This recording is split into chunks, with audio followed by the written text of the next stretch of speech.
Thanks, Paul. Hi, everybody. So yeah, I'll just give a brief overview of BEST, what it is and what it does, and hopefully most of you will be familiar with BEST already. I'll just give a brief summary for those who are not, and then Chris will afterwards talk through how the tool works in a bit more detail.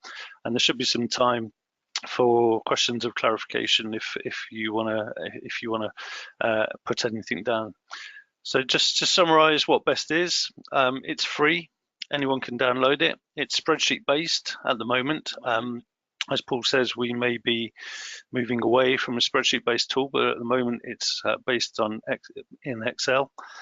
It provides an estimate of the benefits of blue-green infrastructure broadly, I think, but specifically we started, as Paul said, with SUDS and moved on to encompass natural flood management. It can be applied at different levels, so whether you're interested in a program of works or individual schemes, even at a kind of street level, BEST can be applied at all of those different levels. And obviously the results that you get and the level of detail will vary depending on the level at which it's applied, but it's designed to be applicable at different levels. I think one of the strengths of BEST and one of the reasons why people are using it is because it does help to identify not just the core benefits of blue-green infrastructure around water quantity and water quality, but some of those wider benefits too, and that can help to start conversations with stakeholders that have interests in those broader areas. It's designed, we've tried to reach a balance all the way through the development of BEST in terms of keeping it simple to use, but also ensuring that it's robust and based on the best available evidence. And that is a difficult balance to find some of the times. I think we've struggled with that, but hopefully there's not a huge amount of effort and resource needed to be able to use and apply BEST, but it should give you and some of the features that are included in terms of confidence levels and so on should give you the confidence that the results that come out are reasonably robust and reliable. So I'll talk about some of these in a bit more detail, but we know there are lots of different benefits from blue-green infrastructure, from SUDS and natural flood management, and we're updating this graphic to align with the latest version of BEST, but just to kind of show that it doesn't just focus on those core benefits, but does encompass a whole range of different benefits. This is just some of them, and the results can be presented in different ways. As Paul said, the presentation and a lot of other material relating to BEST is available on or will be available on the susdrain website. So I won't, if you can't read all the detail, don't worry, it will be available afterwards. When should you use it? So I guess when you're developing a scheme or a program of work, there are various stages that we typically go through. So understanding the reasons why we want to undertake that work, that project, moving on to developing outline designs, feasible designs, detailed designs, and estimating the performance in terms of what will that scheme, what will that project deliver on the ground. Generally, it's then after that we can use BEST to estimate the benefits that we will get from that scheme or that program of work. And then we can start to think about, can we leverage funding from other bodies, additional stakeholders, and then we can implement the scheme. So generally it's kind of in that middle phase where BEST is implemented. You can do it earlier on actually, and if you've got a number of potential designs, for example, or a number of potential options for a scheme, then you can apply BEST at quite a high level to give you an indication of the benefits associated with each of those. So that it helps to kind of develop the feasibility of a scheme or program of works, rather than going into the detail of a particular design. So actually BEST has got 4 components associated with it. Plus there are a number of case studies on the website too. So there's the evaluation tool itself, which is the main spreadsheet tool, and Chris will talk about that in a moment. There's also an options comparison tool. So if there's more than one option, you can easily and readily compare those to enable you to compare the benefits and potentially the costs as well. Although BEST isn't a cost estimation tool, it's focused on the benefits, but the option comparison tool does enable you to compare across different options. There's a technical guidance document as well, and now that is linked to the spreadsheet tool, so you don't need to kind of have the Word or the PDF alongside the tool. It's kind of integrated into the spreadsheet. And there's a user manual as well that just shows you step by step what you need to do at each stage of the process. So, as Paul said, we've undertaken quite a major revision from the original 2015 version. So just to outline some of the main changes between the original version and the new version that's on the susdrain website now. It's no longer just about SUDS, as Paul said. We think, and based on our application of BEST to various case studies, we think that it can be applied to a whole range of different schemes. So it's not just about drainage, it can be about all types of blue-green infrastructure, really. The evidence, as Paul mentioned, has been updated. So we've looked at, for each of the benefits and all the information that underpins BEST, we've looked at the latest available evidence and undertaken quite a wide-ranging review to make sure that it's robust as possible. I think we recognise that the original version was in some places a little bit clunky, so we tried to improve the functionality and usability to make it more of a kind of easy to use tool, so it's more intuitive and hopefully easy to apply. We've looked at the additional drivers, and not just saying the same thing again, but it's not just about SUDS, it's about a whole range of reasons why you might want to undertake and implement blue-green infrastructure. And that has implications for who the tool might be applicable to. So it's not just water companies or local authorities, for example. I think developers and others can start to use and apply BEST, and other sectors too. The number of benefit categories has changed slightly. So originally we had 19. We've rationalized some of those and added a couple of new ones. So now there's 17 kind of headline benefit categories. There's some subcategories within those as well. So I think we're reasonably confident that we're capturing the breadth of potential benefits that are associated with blue-green infrastructure. Originally, the results were presented in terms of ecosystem service categories, so provisioning, regulating, etc., and also the kind of triple bottom line classification, environmental, social, financial. We've now moved towards a more interactive results dashboard so that you can develop and present the results in different ways depending on your requirements and what you want to use the assessment for. We tried to simplify some of the information requirements so it's much easier. I'll come back to this, and introduced a course screening sheet. So this is early on in the tool, and we'll show you an example of this. It gives you an indication based on some just a few questions really about the scheme, an indication of the range of potential benefits, and that hopefully will give you an indication of where you might want to focus for a more detailed assessment. And as I mentioned, we've integrated the guidance into the tool itself.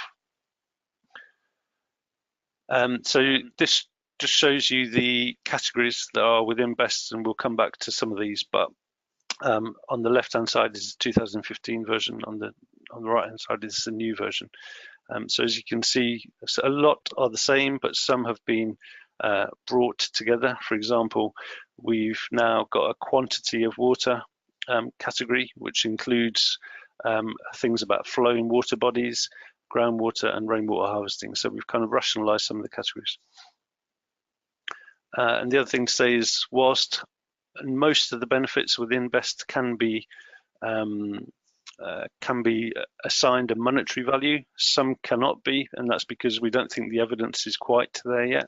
And that's related to how you can link blue-green infrastructure interventions to actual monetized benefits. So some of those at the bottom of the list. We're working on those, and as the evidence develops, they may be able to move up. This just shows an overview of the process. I won't spend long on this because Chris will talk about this in a bit more detail, but basically the blue boxes represent sheets where you need to put in some information. So there's a project input sheet at the beginning, which just gives you some basic information about the scheme. Then there's a screening stage, which enables you to focus on which of those 17 benefit categories are likely to be most significant for your scheme.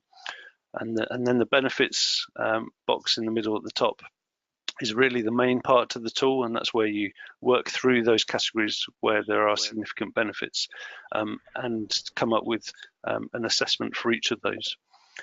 A lot of the sheets are completed automatically, so the summary of outputs, the results are kind of generated automatically. And some of them, there are sheets in there for information as well. And so you can look at how the results have been built up without actually having to do the work. We've done, hopefully, most of the work for you. This is the project input sheet. Again, I'm not going to spend very long because Chris will come back to this, but at the beginning, when you open BEST, one of the first sheets you'll see after the introduction is what's the scheme about? So this is really what's the location, what's the kind of general geographical scale of the scheme? Is it a new build or retrofit? What's the baseline? So what's there at the moment, or how might that change if we don't do anything? So what's the kind of what's the counterfactual, if you like? And there's some information in the technical guidance to help you identify and articulate what the baseline is, and then what's the proposed options. What are we actually proposing? And it's that kind of change between the baseline and the proposed option that's the benefit that BEST tries to assess.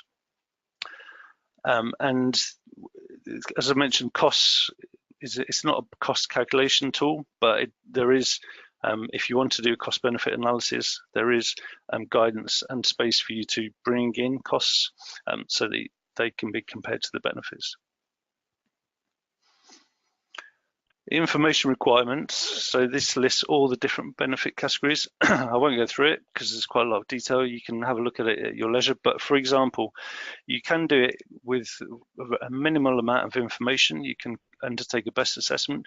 So for air quality, for example, ideally, you'd have a local air quality study to hand. So air quality in the area would have been assessed, and we can link that to national databases, and we can work out what the change in air quality as a result of the scheme in that particular location would be. But if you haven't got that level of detailed information, you can just literally put in the number of trees or area of green roofs. So some of those green size or area of green components in the scheme, and we know those have a link to air quality in different areas where air quality is an issue. So we can, although obviously on the left hand side the results will be less robust than if you've got the more detailed information on the right hand side, but you can see by the minimum information requirements column how, with just some fairly basic information about the scheme, you can start to generate some outputs from BEST. I mentioned you could apply BEST at different scales. Generally, we recommend that it's done at the largest geographical scale possible, and the reason for that is just because the benefits will be greater at the larger scale. So, and some benefits may only be significant above a certain scale. So, biodiversity, for example, it has to be reasonably large area of land to have a significant impact on things like habitats and species. We've also, within BEST, built in a kind of proportionate approach. So through the screening and other aspects of the tool, it enables you to focus on where the benefits are likely to be greatest. And the other thing to remember is benefits are relative to costs. So If the benefits are small, it may be that the cost of the scheme is small as well. So the benefit cost ratio, if you like, could still be worthwhile. And if the benefits are large, then that's again relative to the cost of the scheme. So it's something to think about. There's more detail about this diagram. I won't go through it in detail, but essentially benefits can change over time. So if you're planting trees, for example, the benefit will not be linear or not be constant over time, probably. It may increase or it may diminish, depending on the nature of the scheme, when it starts, and when those benefits are likely to be felt. And BEST also includes asks you to include the assessment period. So when are you starting and when are you finishing? And some of the benefit categories will show a kind of constant level of benefits over that assessment period, and some of them will change along the lines of those lines in the graph. So just to point out that the benefits are not constant, they do change over time. How do we evaluate the benefits? Pretty much it's based on the impact pathway approach, or a kind of logic chain, if you like, and there's an example here. So really we're starting, and this underpins every benefit category within BEST. So each of those 17 benefit categories are underpinned by this same process. So what's the intervention on the left? How does that work? And what change does that make on the ground? And can we articulate the scale of that change? So can we quantify it? And what's the final outcome? What's the benefit of that? So for each benefit category, we've worked through that process. So for example, if we're planting trees along the transport corridor, if we're in an area of poor air quality, we would expect that intervention to absorb air pollutants, which will improve local air quality, and we can identify using BEST the reduction in NOx and other air pollutants in terms of tons per year, and we can value the benefit of that reduction in terms of improved health. So that's really how the benefit assessment in each category is worked through. You don't have to do all of that. We've done most of that for you. So all you really need to do when you're applying BEST is to put in the number of trees. And as long as it's within an area where air quality is an issue and could be improved, then you automatically get that outcome on the right-hand side, the benefit. I mentioned the screening stage, and there's a sheet within BEST that we'll talk about a little bit later on, but at the screening stage, there are some simple questions for each of the benefit categories that help you to identify whether that benefit is likely to be significant or not. So for example, air quality, again, the key question is, will the scheme change the level of air pollution? And to help you answer that, there are three kind of sub-questions. Is it in an air quality management area? Does it involve green infrastructure? And are there people around, or is it in the transport corridor? If you can answer yes to all of those questions, then you would put a yes in that box that says evaluate benefits. And then you would open the sheet for air quality and undertake an assessment for that category. And there's space in the orange boxes here for some explanation, justification of why you would make that choice. So it just helps you to identify and focus on those benefits that are likely to be most significant. Hopefully the questions are fairly intuitive and easy to answer. And just one example, so when you actually open up one of the benefit category sheets within the tool, this is kind of what you come up with, and Chris will go through a bit more within Excel what this looks like. But for example, for amenity, we're looking at whether the scheme would improve the kind of attractiveness or visual appearance of an area. And there are different ways we could estimate that. So if we're making improvements to streets through green infrastructure, we need to estimate in this part of the tool the number of residents who are living who would benefit as a result of that.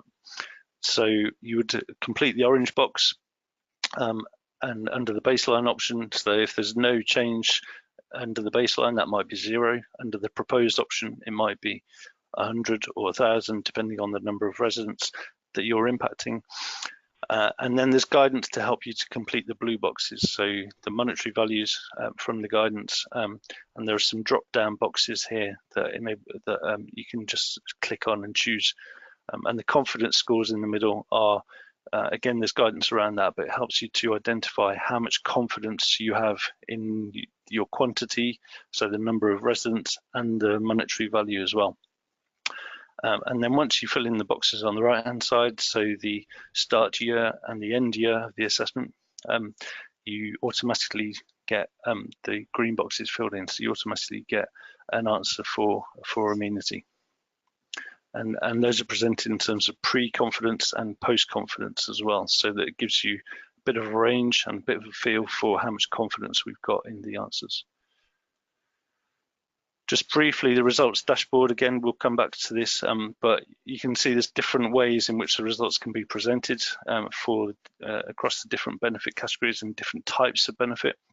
And you can change these, so you can click on those on the graphs and the pink and blue boxes, and you can change the parameters that you want to present.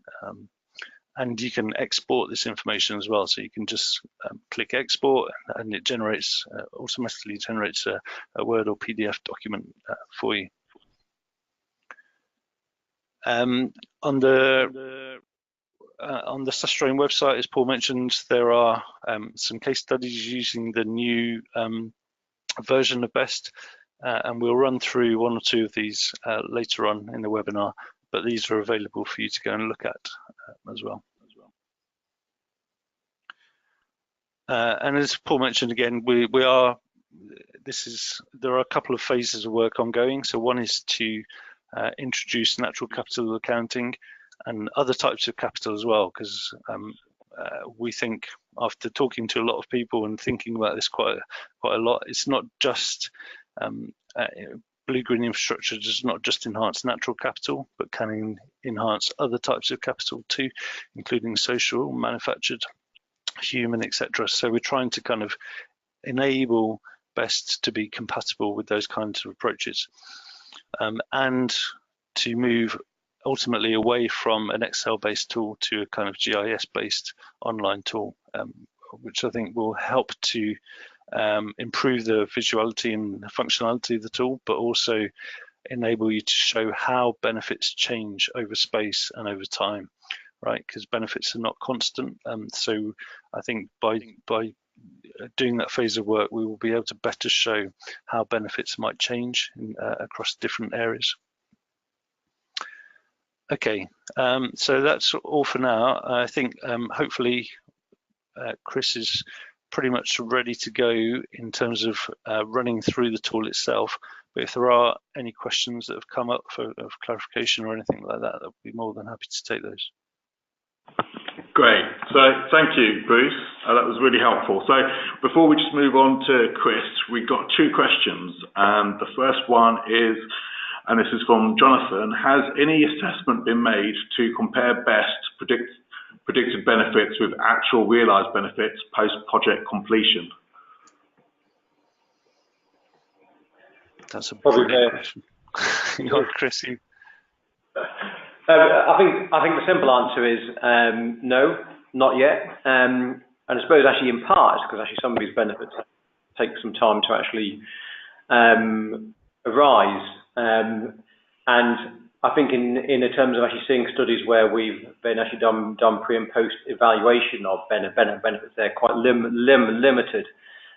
Bruce, I don't know if you've got any further thoughts just in terms of the literature that's actually out there currently. No, I think that is a gap actually, and you know, monitoring of post-implementation monitoring of schemes is not something that's generally done particularly well. But we are constantly looking at the evidence. So you know, a lot of the evidence that we've looked at does explicitly look at how blue-green infrastructure has led to benefits in particular areas. So we've looked at kind of, you know, the grey literature, academic literature, policy papers, a whole range of evidence, I think.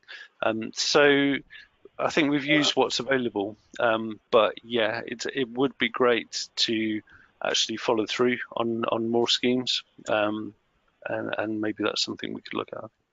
And I suppose also so there's another tool that's been used, which is called TEEB, which is about ecosystem assessment, and